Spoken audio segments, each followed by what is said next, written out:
Welcome aboard! We will be your guides during this magical journey into the movies. It's the perfect job for us because we love the movies. It's showtime. Ready when you are, CB. Action. Welcome to Monoreel Radio, episode number 6. I'm Sean. And I'm Jackie. And we are back again for another fantastic week. We're very excited. We have a big, important film that we're ready to talk about. But before we get to that, we do have some unfinished business. We do. I have some follow-ups. So, from our Who Framed Roger Rabbit episode, I had mentioned that there is a dual line that is mentioned Christopher Lloyd in Who Framed Roger Rabbit and in Back to the Future. And at the time we were recording, I couldn't for the life of me remember what it was. And on Twitter, our loyal listener, Devin, pointed it out that the line is, "I'm gonna ram him." And in Roger Rabbit, it says they're going through the tunnel. And in Back to the Future, admittedly, I'm not that familiar with Back to the Future as I am with Who Framed Roger Rabbit. So I'm not sure what point it comes up in the movie, but Christopher Lloyd does say it in both. No, Christopher Lloyd does not say it in Back to the Future. Okay, I stand corrected. Biff says it in Back to the Future. Gotcha. Which I'm not really all that surprised that I didn't catch on to it because it's such a quick throwaway line. They go after Marty McFly in 1955. But good on Devin for catching that one. Yes. Like I said, I couldn't remember at all, and I was hoping that as such the Back to the Future fan, you would have bailed me out of that one. Yeah, sorry. But Devin did, so thanks, Dev. My second follow-up is something that I actually realized while I was doing show prep for this episode.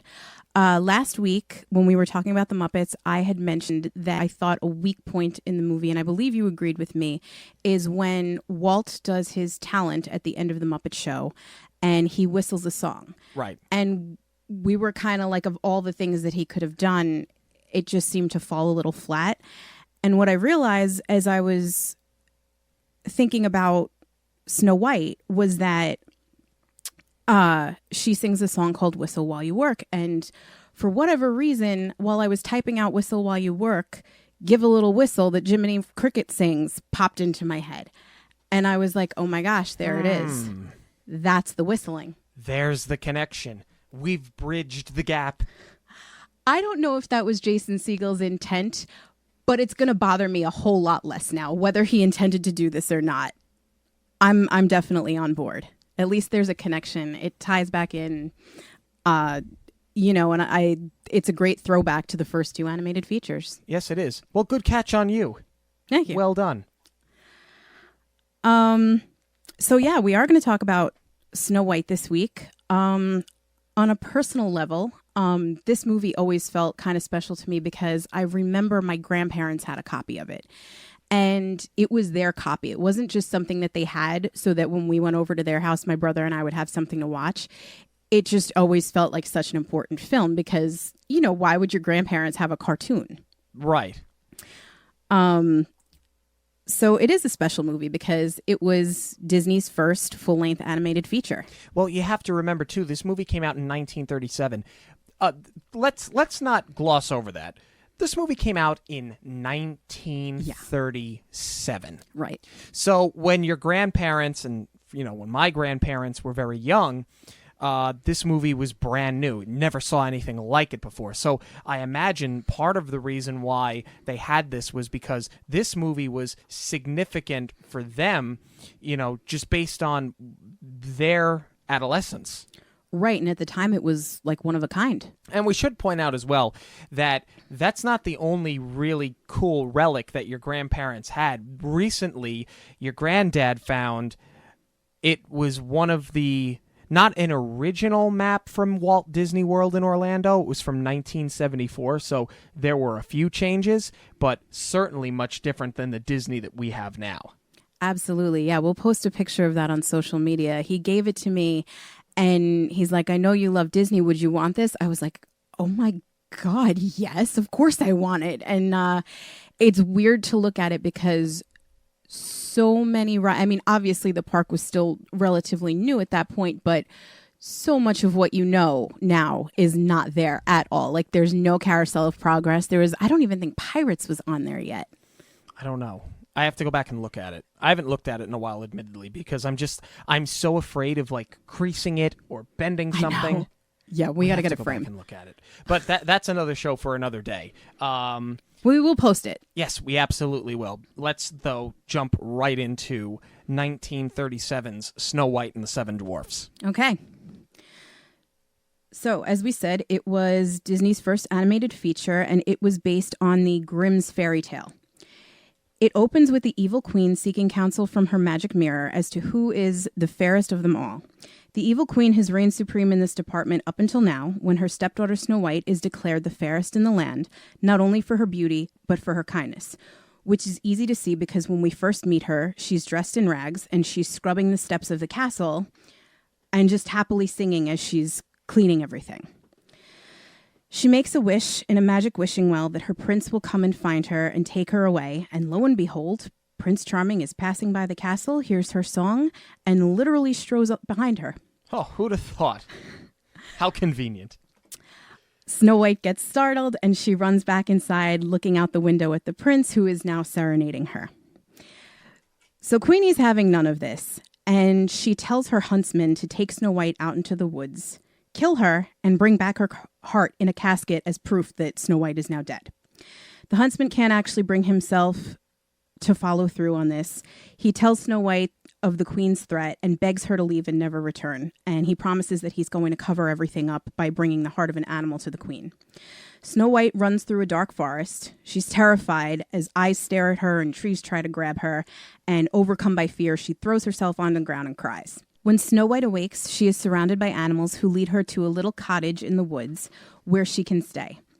Upon entering this house, she finds it inhabited by what she believes to be messy children. So she puts the animals to work, whistles while she works, and gets the house spotless in hopes that they will let her stay since she's cleaned everything up for them. We meet the men who live in the cottage and find out that they are not children. They are, in fact, miners. Bump. They are the seven dwarves of varying personalities who dig for diamonds all day. Have you been sitting on that one all week? No, honestly, I was typing it up and I was like, oh, ha. Well, I'm glad you find yourself so amusing. Please continue. When the dwarfs return home, they quickly realize their house has been clean and the intruder is still inside. The dwarfs attempt to attack Snow White in her sleep, but she begins to wake up and then they get too scared to actually do anything. So Snow White introduces herself and the dwarves already know her as the princess. She tells them she's hiding from the queen and that if they let her stay, she will continue to clean and cook and has the dwarves over a barrel on gooseberry pie. So they agree to let her stay and she sends them to wash up for dinner. And that night they show her a good time by playing music and dancing with her. Back at the castle, the vain queen again consults her mirror, who insists that Snow White is still the fairest in the land, thus revealing that she is still alive, so the queen takes matters into her own hands. She descends into her dungeon shop of horrors, where she transforms herself into an old hag and poisons an apple, which she plans to trick Snow White into eating. While the dwarves are out at work the next day, the evil queen in disguise finds the cottage, feigns needing help, and is invited in by Snow White. In return for Snow White's kindness, the old woman gives her an apple as a token of thanks and urges her to eat it. The dwarfs return home, and Snow White is on the floor, and with the help of the animals, they chase down the evil queen. The pursuit takes the queen and the dwarves through the woods and up a cliff where the queen realizes she is fighting a losing battle, so she tries to leverage a boulder loose and take out the dwarves down the hill. Just when it seems like all hope is lost for the dwarves, lightning strikes the ledge that the queen is standing on, and she falls to her death, followed by the boulder for good measure. The dwarfs return to Snow White, and they can't bear her loss, so they make a clear coffin to keep her in, which it seems like they don't intend to bury. Luckily, Prince Charming shows up just in the nick of time, kisses Snow White, and she is saved. As she wished in the well, the prince takes Snow White back to his castle where they live happily ever after, if you so choose to believe that Snow White is actually still alive. Don't even get me started. You're not one of these, are you? Please. You know, I had tweeted a couple of weeks ago, I actually think it was the first week of our show, that I found this news, and there was a fan theory that was gaining a lot of traction that she might actually have died and that Prince Charming is the kiss of death and he's taking her away. And I really didn't invest a lot of stock into this, but after watching it, I was kind of like, this theory does carry a lot of weight. Yeah, any theory carries weight if anybody has enough time to sit there and rationalize it. Okay, you're making it seem like I'm buying into something that I read on the internet. That's exactly what you're doing. It's a solid theory, and the more I'm watching it, okay, here's the thing with Snow White. It's one of the Disney fairy tales. Like any fairy tale, you have to suspend your disbelief a little bit. I mean, take something as simple as like Goldilocks and the Three Bears. What is a little girl doing wandering around the woods? How do bears know how to make porridge? Like, there is a lot that I'm willing to overlook. But after watching this, I feel like I have a lot more questions than answers. And this is kind of the only thing that ties it up in a bow for me. I can't disagree with you more. I think that this is a theory that has been thought up by somebody who spends more time in their mother's basement than they do at their job and had a lot of time to kill, if you want my honest opinion. That's what I think. You know what I really think? I think that this movie is innocent. That's part of why I enjoy it so much. When you look at the script of this film, really, it is sing-songy. It's that very flowery, I think was a word you had used when we in one of the first episodes that we did when you described the princesses. This does sort of characterize this entire film, starting with the script, but I think that's what makes it so great, is that it is just so very innocent. And see, I completely disagree with that. I think Snow White as a character is innocent, but this movie opens on a villain, which I love, by the way. Oh, have we not figured that out yet?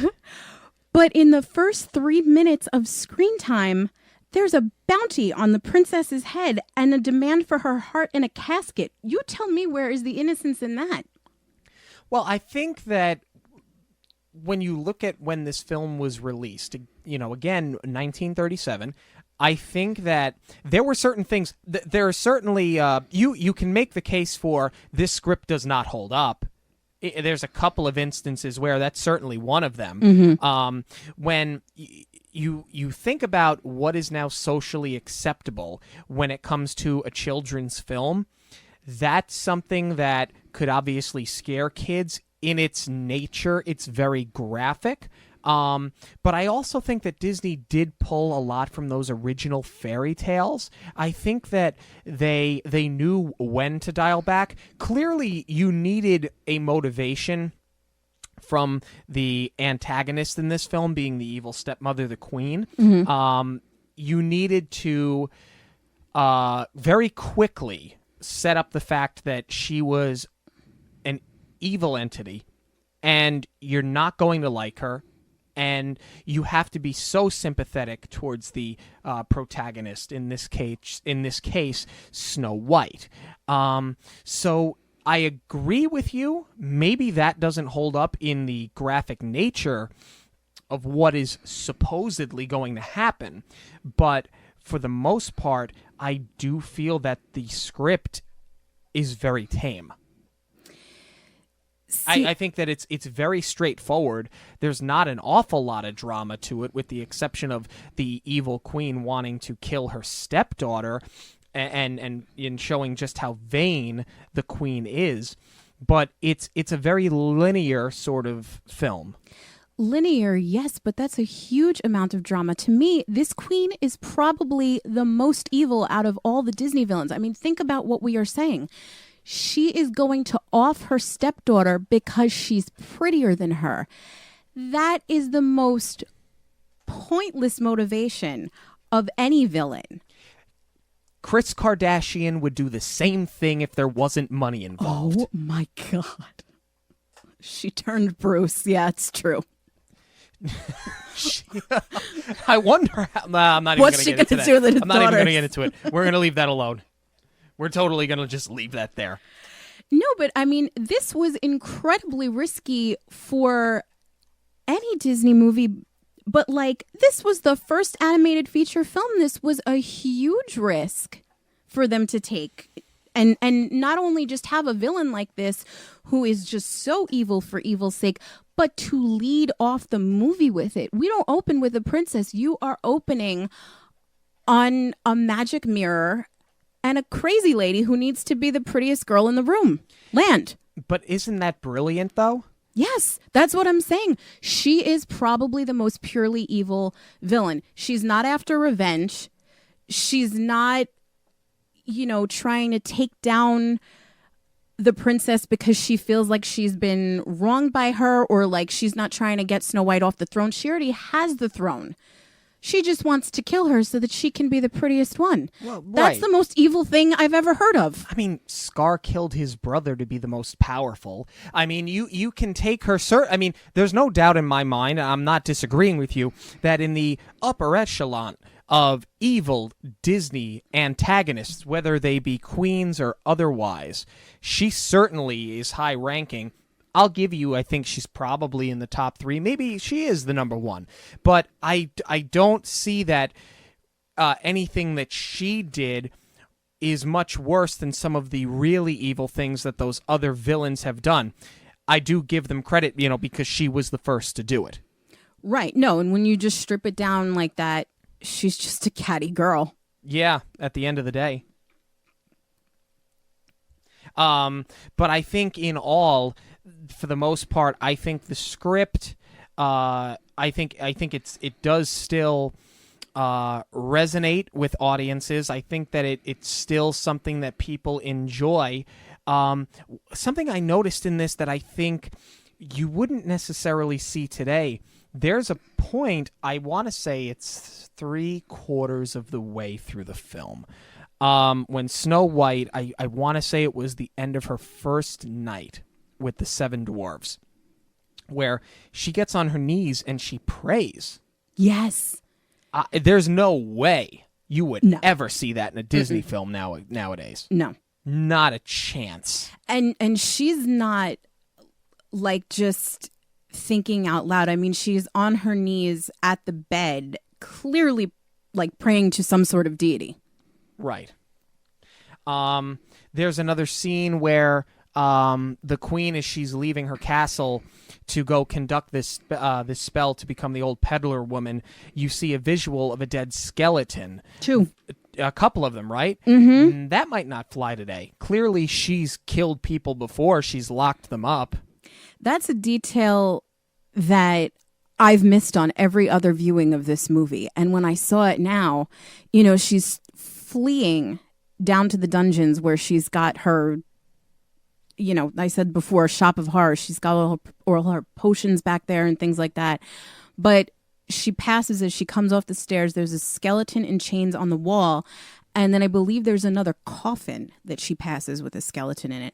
And I was like, what is going on here? Now, those visuals obviously sort of startling. But the visuals that I like about this... a lot of the outfits and the structures and clearly some of the music, it stands out that this is absolutely a film that you noticed, or you had mentioned that it was a Grimm fairy tale. It's clearly set in Germany. I believe so, yeah. And I thought that using those outfits and using the architecture, I thought that paid homage very nicely to the original story, and I give Disney a lot of credit for placing it in its appropriate setting. Agreed. The movie also teaches kids some lessons that I think are useful. Clearly, they're trying to teach their kids about cleanliness. She kind of takes that role of being the mother to these 7 dwarves, and she inspects them all hand by hand to see how dirty they are, and you must wash and this and that. Things that you sort of heard in school, and you can hear your own parents maybe trying to get you into the habit of doing as you're a young child, and Disney took this as an opportunity to give those lessons to children in this film. That's a really good point. I mean, we know obviously Disney was family oriented, and that was his intention by making the parks, was to give families a place to go. But I can definitely see that being a reason for him to do a movie like this, or putting a lesson like that into a movie, was to sort of reinforce family values. Speaking of family, where is Snow White's father? We were just talking about how this queen has bodies in the basement. You have to imagine that, you know, Snow White is her stepdaughter. She married her father. Where is he? Yeah, that's true. That's a question that never really gets answered. No, he never comes up in this movie at all. Yeah, it's true. And it's not even that it's not answered. It's just that he's non-existent. You just know that their relationship is stepmother and stepdaughter, and that's it. Mm-hmm.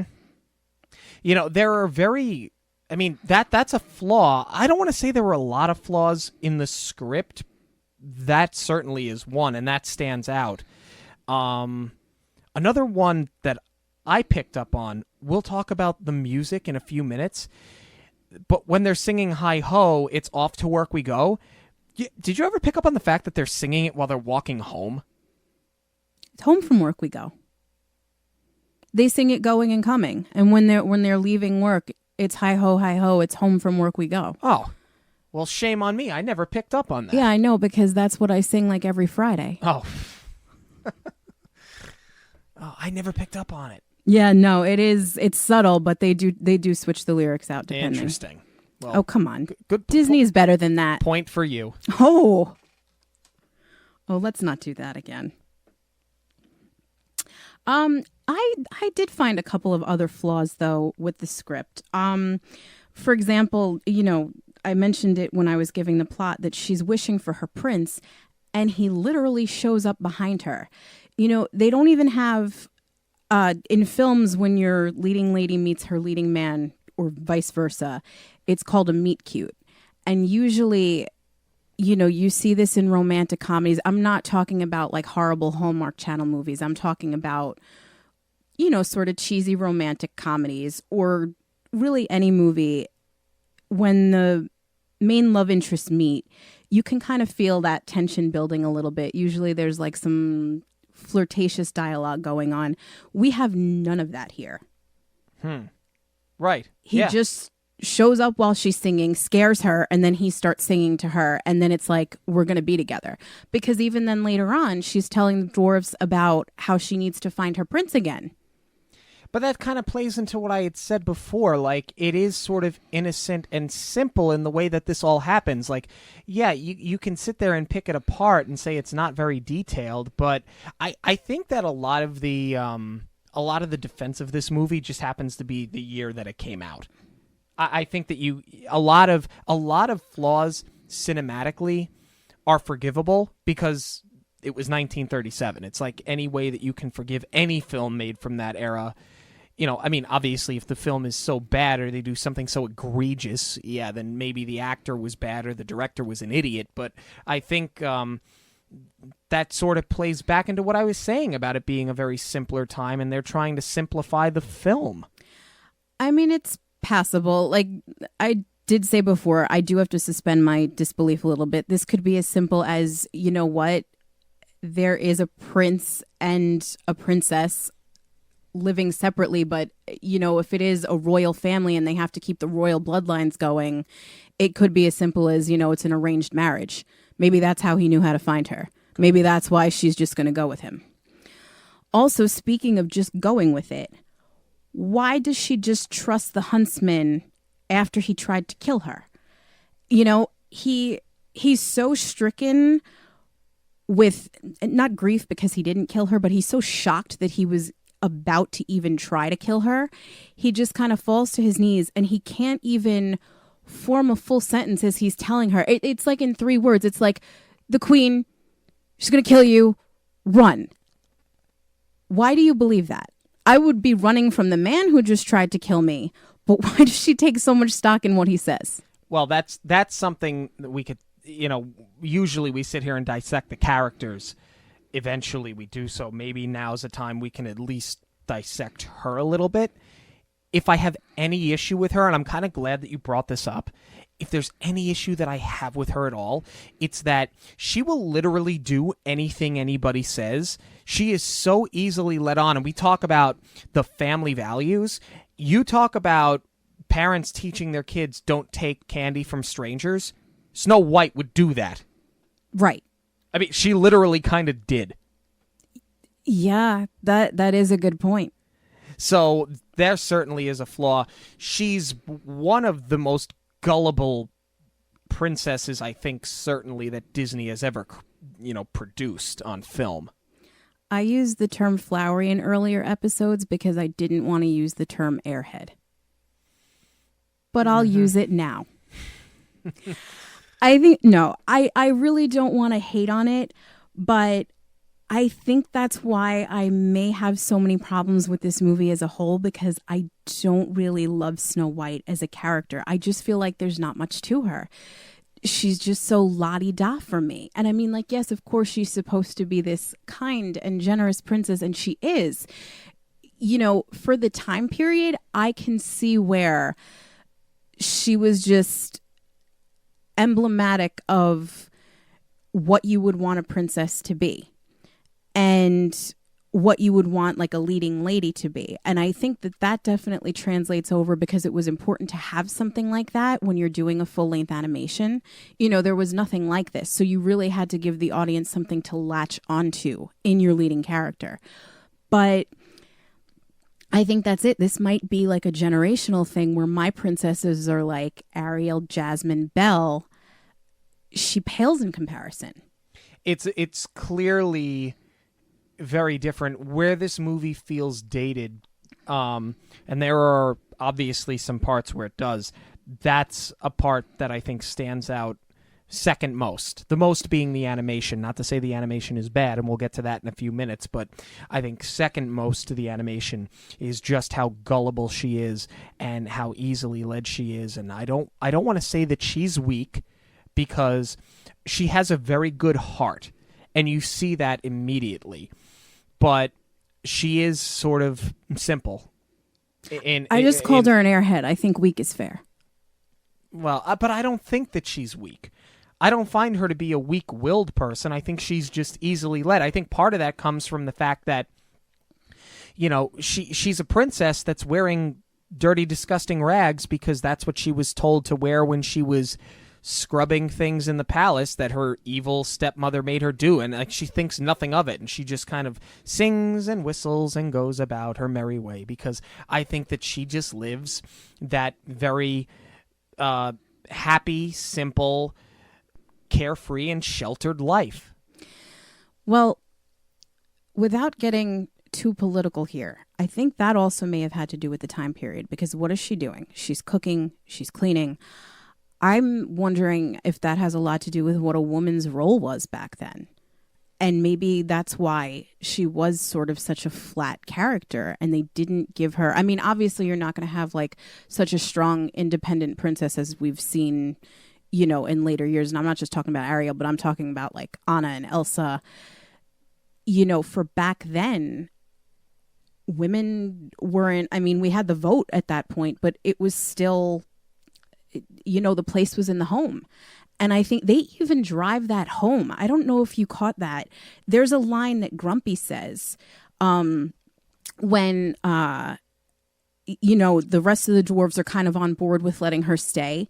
Grumpy is protesting it. And I believe he says something about women having these wicked wiles. And the exact quote is, she's a female. All females is poison. They're full of wicked wiles. Yeah, and I mean, at the time, that was an acceptable thing to say, and the rest of the dwarves have already bought into this notion of having somebody to cook and clean for them. Right. And it's funny because Snow White is doing it in kind of like a motherly, nurturing way, but the dwarves are like ready to wife her up.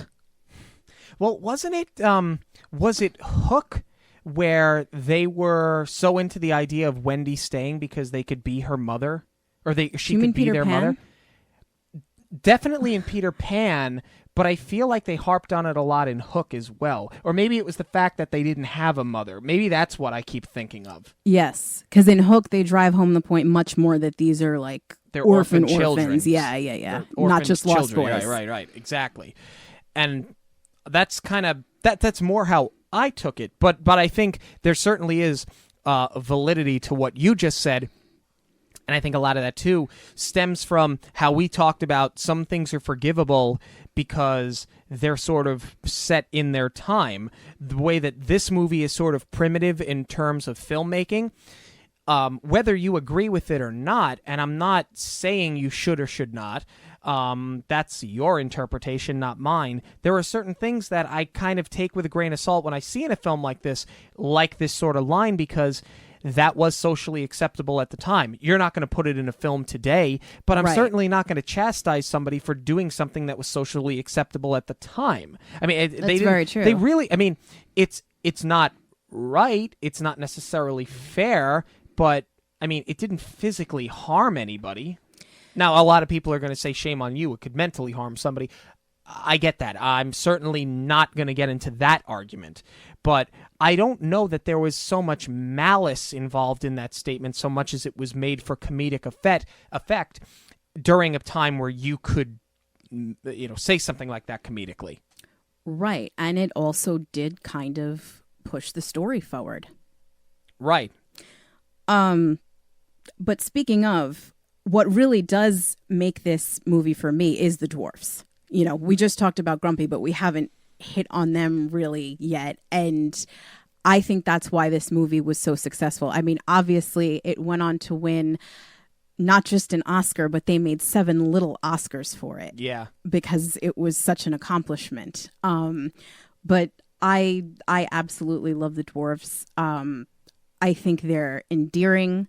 I love that they have such different personalities and how they play off of each other, and I love every song that they sing. I think that it's a very interesting observation of the human condition, the way that Inside Out did it, and the different emotions that one could feel. I think that this movie kind of does in a very similar way. Obviously, they set the trend. You have your dopey and your sneezy and your sleepy and your grumpy. That was kind of my interpretation of it. And looking back on it now, clearly set a trend for future films like Inside Out. Well, wasn't that part of the original fairy tale? Wasn't it something... part of the darkness of it, wasn't it supposed to be that they represented split personalities? Something like that. Admittedly, I haven't read the story in a very long time, but I think it's something similar to that. I know a lot of their names were also not the original names from the original fairy tales. No. I'm not sure what they were. The only version of this that I've ever read was a book that Disney published after the movie. You had those picture books when you were a kid that had like a little bit of dialogue on it when you were learning to read. But I've never actually read the full fairy tale. Do you have anything else on the script that stood out to you before we move on to the music? No, I think that I've picked it apart enough. The music is actually very good in this film. I think that Someday My Prince Will Come. I think that the actress has a very nice singing voice. When she speaks, it's horrendous. I'll just say that. It's like Glinda the Good Witch meets the silent film actress that speaks on film for the first time and Singing in the Rain. I can't stand it. Oh, God, don't even start. It's startling how she sounds. Wow. That's quite the combination. That's a pretty good... Yeah, that's accurate. But I like that song. I think that it kind of...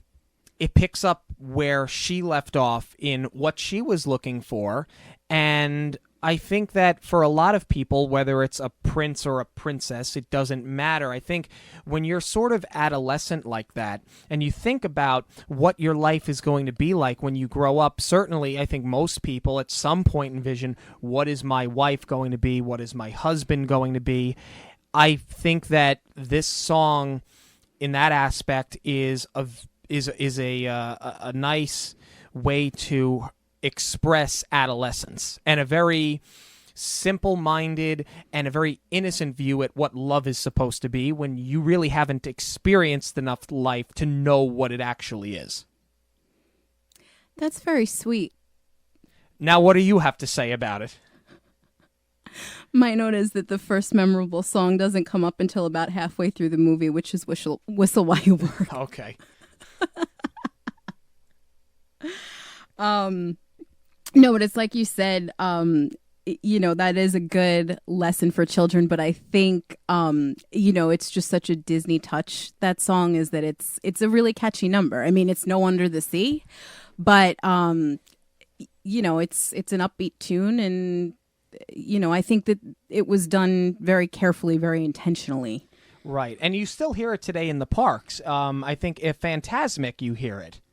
I believe so. Right? When they're coming around on those water floats.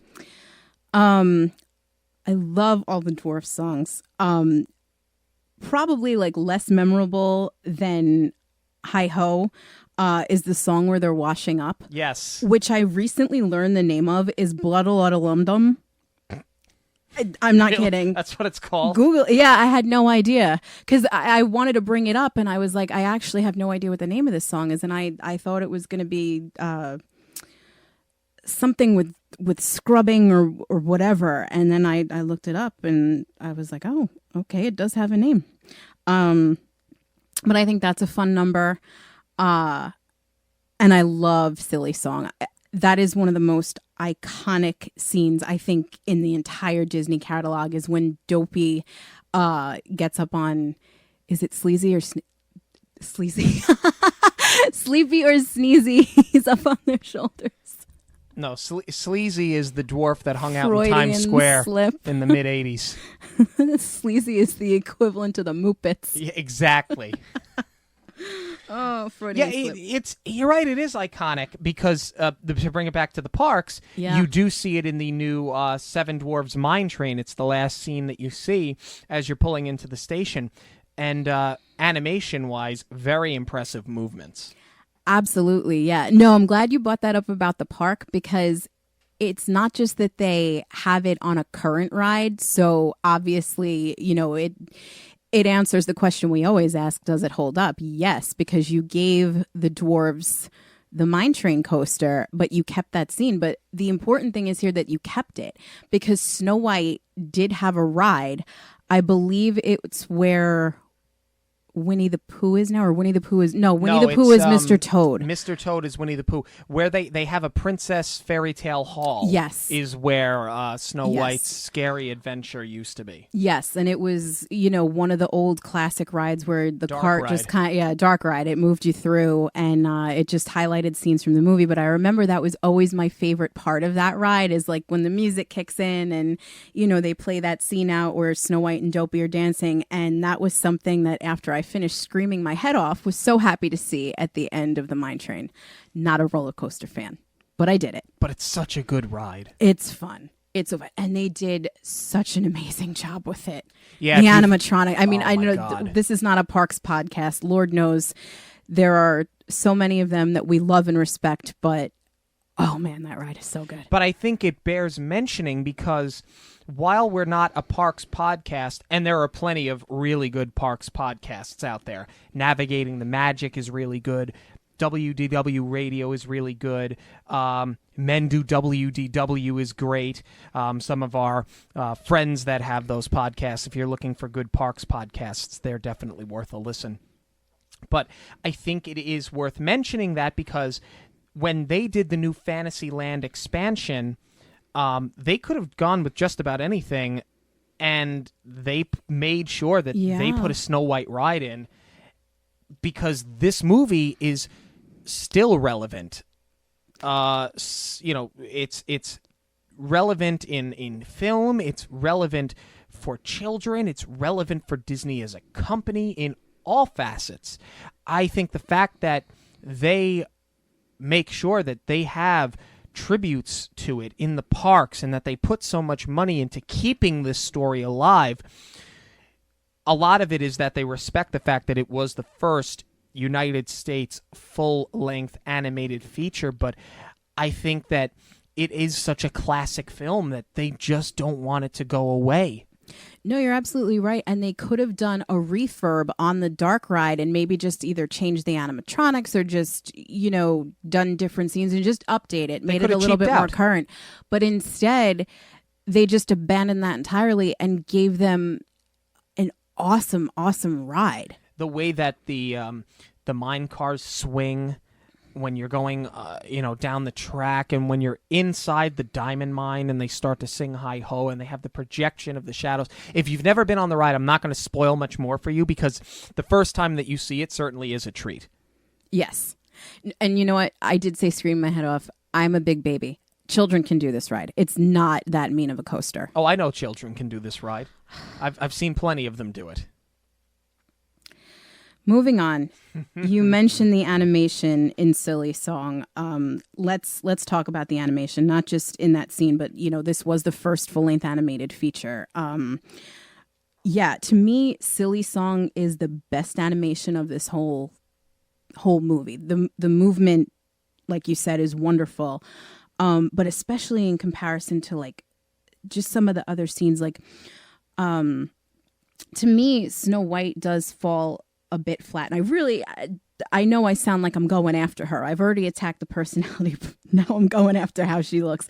But just animation wise, she does just fall a little flat, where I feel like the dwarves are more rounded out. And I don't know if that has to do with you tried to make these like jolly little men and, they're more, I guess because Doc and Happy are a little bit more heavy set. Like that's where you get that roundness from, but I feel like even just their facial features and their noses are there's so much more depth to them. No, you know what? I wrote the same thing. I wrote faces are flat with no dimension, specifically talking about Snow White and the Queen. Yeah. Because they don't even really have, I just said with the dwarves, they have like a full nose. Even the prince does eventually when you see him in profile. Yeah, Snow White has nostrils. They didn't even give her like the little zoop for the end of her nose. Yeah. It's one line. Yeah, if any of you, you've seen enough Disney movies, you know what zoop means. But I'm sure people know exactly what you're talking about. Yeah. And a lot of the eye and mouth movements you can tell is very primitive. And the depth in some scenes, I don't know. I don't think that they use the multiplane for this, and you can kind of tell because like when they have the opening shot of the castle, it does kind of look like everything is just on one layer, and the forest too. It doesn't have like those layers of your background and then like usually they do it with the trees and the leaves where that becomes your foreground. I mean, this forest scene is a little bit different because it's so animated because things are jumping out at her. And that I think they did really well. All of the, the trees kind of form arms and try to grab her. And then there's like the logs in the lake that become crocodiles. The way that they transitioned, it really shows how her mind is playing tricks on her, but it's scary. Like to a child, that always scared me as a kid. Mm-hmm.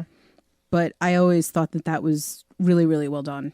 I think for the most part, the animation is fairly smooth. I like the ripples in the water well. I think that's outstanding. Yeah. It's just such a stupid little detail, but I really liked it. To me, my favorite, aside from the Silly Song sequence, is the diamond mine. To me, those shining diamonds could hold up against the snowflakes in Frozen today. Mm-hmm. I love the detail in the house. I love the detail in the forest. There are certain things that I don't love, and I understand it was the first animated film, but there are times where things sort of just appear out of nowhere. Whether it's a character that kind of just appears on the screen, or she goes to reach out for something and all of a sudden it just appears in her hand, that kind of has a very herky-jerky feel to it. And that sort of takes me out of it. And I feel like a movie that for 1937 cost $1.5 million to make. About $900,000 over budget. That's something that they were so careful with so much of what they did. I'm surprised that so much of that still exists in the final project. You know what also really stands out to me? And to me, it's probably the best animation in the whole film is the animals. Is from square one, Disney was putting animated animals into their movies, and this is like obvious. It predates everything. This was the first one. But like when you think about, there's a lot of deer in this movie, and I kind of saw where it was like a precursor for Bambi. And then obviously, down the line, we have Lion King, Jungle Book, Lion King. It's just interesting that that's been such a common thread, is that they always do these animals perfectly. And they have that Disney look. Yes. They have that Disney animal look. But I think their movements in this film were very impressive. Yes. They looked very lifelike, for a lack of a better term, quote unquote, lifelike. Her funeral scene in this movie is very sad. And I found that it was a very strong visual. Yeah. When they're just gathered around that glass coffin. It's heart-wrenching. Yeah. Because the dwarves are in so much pain. You mean after they lost the person that they knew for 2 whole days? Yes. That's exactly right. No, I mean, they did obviously care for her very, very much in the time that they spent with her. I'm not going to, it is such an endearing part of the movie. I mean, it's the sad part of the movie, but you do feel bad for them. So, again, that's where this movie is passable. Right. Believable?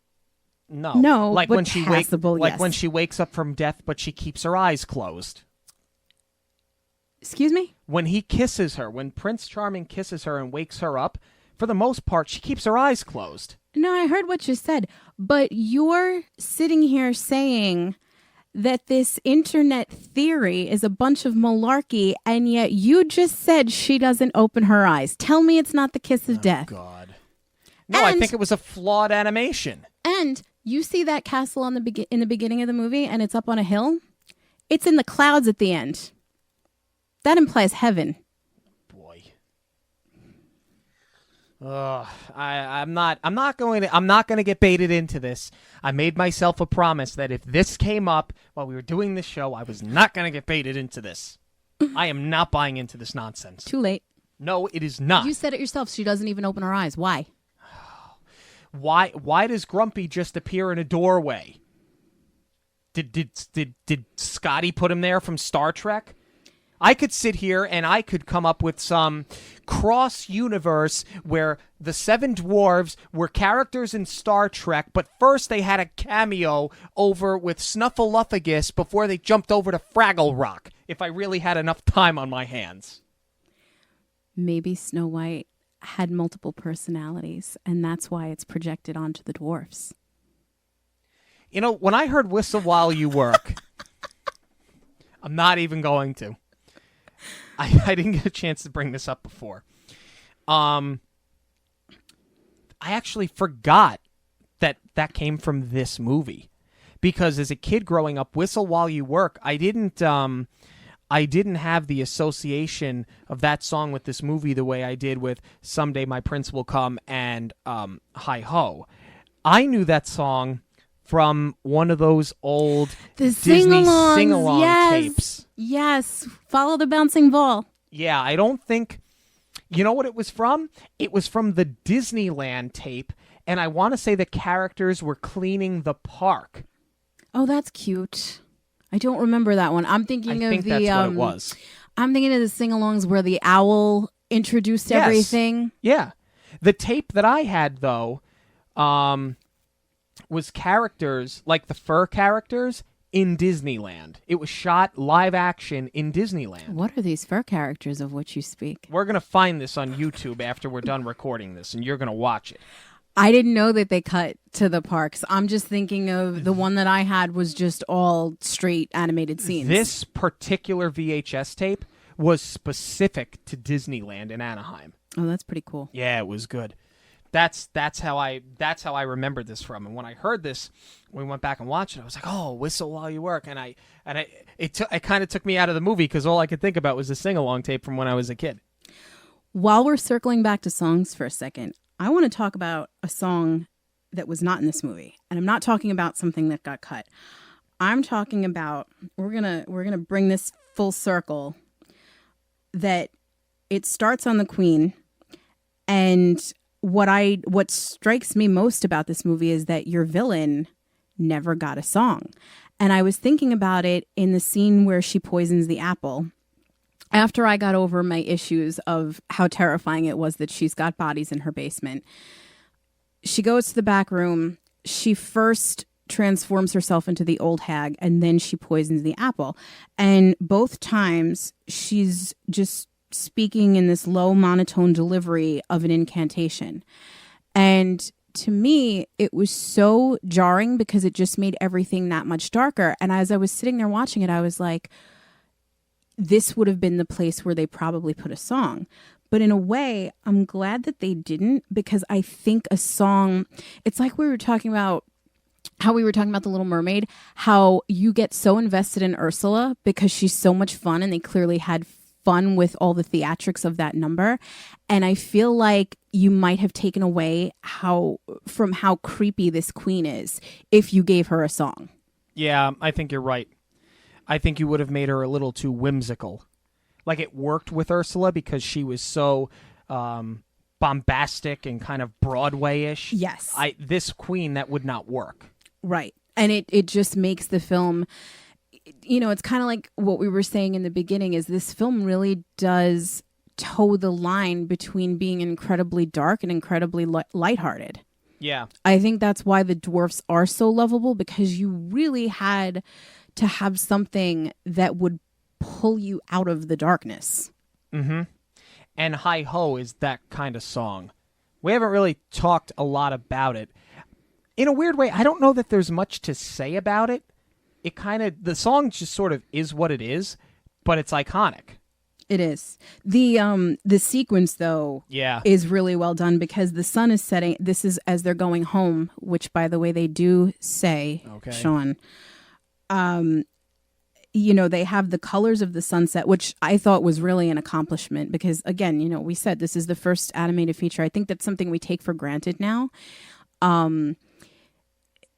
It was really well done. The colors are beautiful, but they also have the silhouettes of the dwarves projected onto a mountain. In one of the shots, they just show the dwarves leaving, and the shadows are up against a hill. And it's something that now probably doesn't seem that impressive, but I just think it was such a good detail for the time to sort of reverse that shot. Yeah. And I think you circle around now to, does the film hold up? We talked about it a little bit a few moments ago. I think there are certainly aspects of this film socially that don't hold up.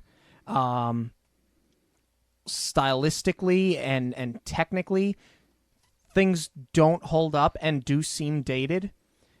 But I feel that as a whole, the film still does. I think that it is a classic film. I think that it is a technical marvel.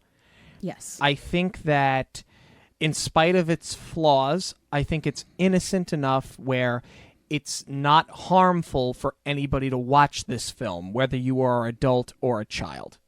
Agreed. And I think that in all, the film does still stand the test of time because of things that we mentioned, like, multi-million-dollar attractions, brand new in the parks as of the last decade. True. News for this week, not an awful lot in terms of the films, but Disney now is rumored to be in an auction for Sky. Okay. Now, Sky is a European broadcaster. They do a lot of Euro news, but they also have a lot of sporting events that they broadcast, whether they be soccer matches or rugby matches. They're very, very big in sports. And that leads me to wonder if they get a hold of that. We've talked so much about the Disney streaming service. Do they somehow rope this in, maybe not with the streaming service, but with ESPN, with the European audience? Right. Especially because you have so many Euros that are here that want to watch specifically the soccer games. Could be. I mean, they're talking that they're going to have to buy, I think right now, Comcast is the high bid at $19.30 per share. Now, admittedly, I don't know how many shares are up for grabs to buy this company, but I would imagine that there's billions at stake in buying this. I don't know, though, that this is something that Disney's going to necessarily get themselves involved with, because they've bought Marvel, they've bought Lucas, they bought, they're expanding the parks, they're launching this new streaming service. They just did the streaming service for ESPN.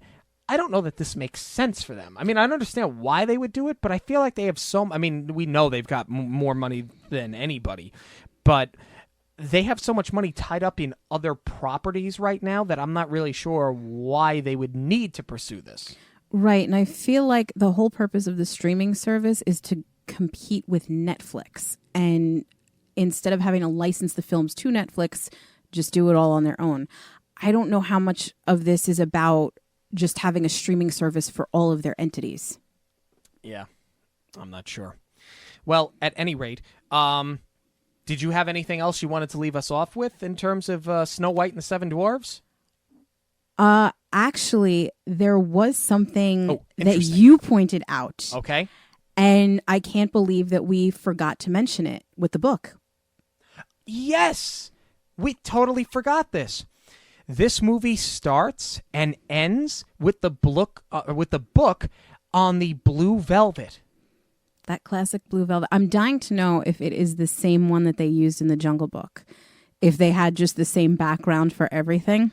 Walt Disney's first animated feature and last animated feature, both with books opening and closing on the blue velvet. That's the second time I've heard you say that, and still I have goosebumps. Well, I guess we're going to have to just sit the rest of the night out at this point and recover from that one. For Jackie, I'm Sean. Thank you so much for joining us. Have a magical week. On behalf of Monoreel Radio, we'd like to thank you for joining us. We'll see you at the movies, the stuff dreams are made of.